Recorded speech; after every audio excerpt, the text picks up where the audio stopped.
네, 여러분, 이제 살펴볼 거는 그런 부분입니다. 우리가 평균이랑 중앙값에 대해서 알아봤는데, 그럼 과연 평균이랑 중앙값을 대표값이라고 할 수 있느냐? 그거 두 개 말고는 다른 대표값이 없느냐라고 하면은 또 이제 서운할 수가 있겠죠. 음,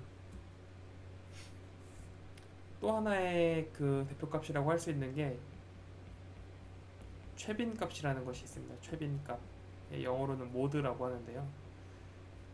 말 그대로 최, 가장 빈도가 높은 값을 의미합니다. 예를 들어서 우리나라의 어떤 그 평균 신발 사이즈를 생각해 보면 뭐 여성들 같은 경우에는 뭐 200인 발이 아주 작은 사람도 있겠고 210인 사람도 있겠고 220인 사람, 230인 사람, 240인 사람, 250인 사람, 60인 사람, 70인 사람, 80인 사람 뭐 이렇게 있겠죠. 그러면은 요런 데이터 상에서 여기가 제일 뭐 예를 들어서 250이 여자 평균 발 사이즈다. 전 사실 여자 평균 발 사이즈가 얼마인지 모릅니다. 제 아내의 발 사이즈가 250이기 때문에 그냥 평균으로 잡아봤는데요. 요 값을 대표값이다 라고 부르는 게 바로 이제 최빈값입니다. 가령 이제 남자 데이터를 여기다 같이 붙이면 어떻게 될까요? 그럼 남자들 중에도 이 260인 사람들이 많고 뭐 조금 여기 조금 더 붙고 뭐 이렇게 하고 남자들은 보통 이제 270 정도가 많거든요. 270 정도가 많고 80, 90, 300 뭐 이렇게 되겠죠. 이렇게 되면 남자는 한 270, 여자는 한 250 뭐 이런 식으로 최빈값이 설정된다라고 우리가 이제 이야기할 수가 있겠죠. 최빈값 같은 데이터는 언제 사용을 할까요? 요거 같은 경우는 여러분들이 만약에 신발을 만들어야 된다라고 생각을 해봅시다. 신발을 만들려고 하는 상황에서 만약에 요런 우리가 지금 본 요런 데이터를 가지고 신발을 만든다라고 했을 때 평균이나 혹은 중앙값이라는 데이터를 사용하면 어떻게 될까요? 그러면 실제로 그 신발을 못 신는 사람들이 많겠죠. 철저하게 어떤 발 사이즈인 사람들이 제일 많은가라는 것을 조사해서 그것들을 이제 입력하는 형태로 보면 그 데이터에 맞게 이제 신발을 만들 수가 있겠죠. 어, 그래서 요 세 가지 우리가 세 가지 대표값에 대해서 알아봤는데 최빈값, 중앙값, 평균 이 세 가지에 대해서 알아봤습니다. 그 요 세 가지의 관계를 보면 요렇게 정규분포라는 거 여러분 아시죠? 이렇게 종 모양으로 생긴 거 대부분의 자연적인 분포가 이렇게 생겼습니다. 그 가끔 이제 요런 것들이 있거든요. 이렇게 그 제가 알기로는 이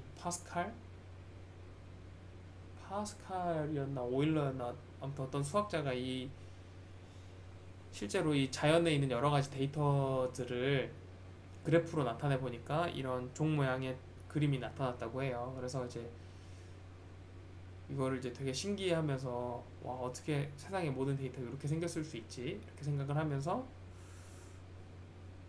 2파이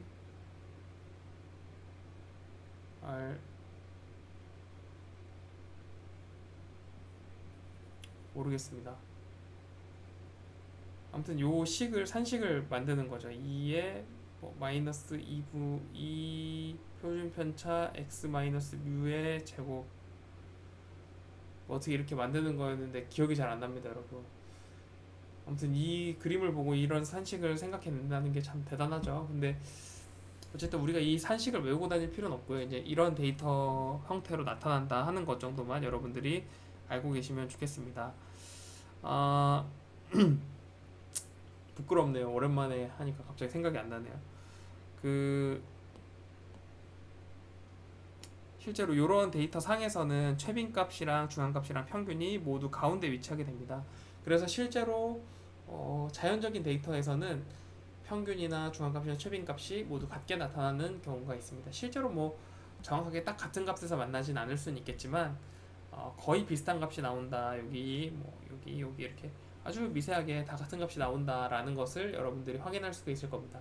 실제로 여러분들이 엑셀 같은 데서 이거를 이제 만들어 가지고 해보시면 돼요. 이렇게 그 난수를 생성하는 함수가 있잖아요.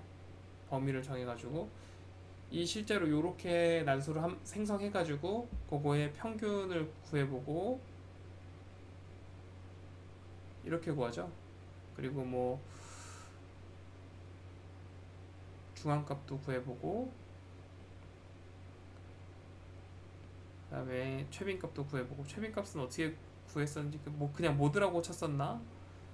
아무튼 요거는 제가 이제 나중에 SPSS나 R에서 어떻게 하는지를 한번 보여드리겠습니다. 되게 간단하게 구할 수 있거든요.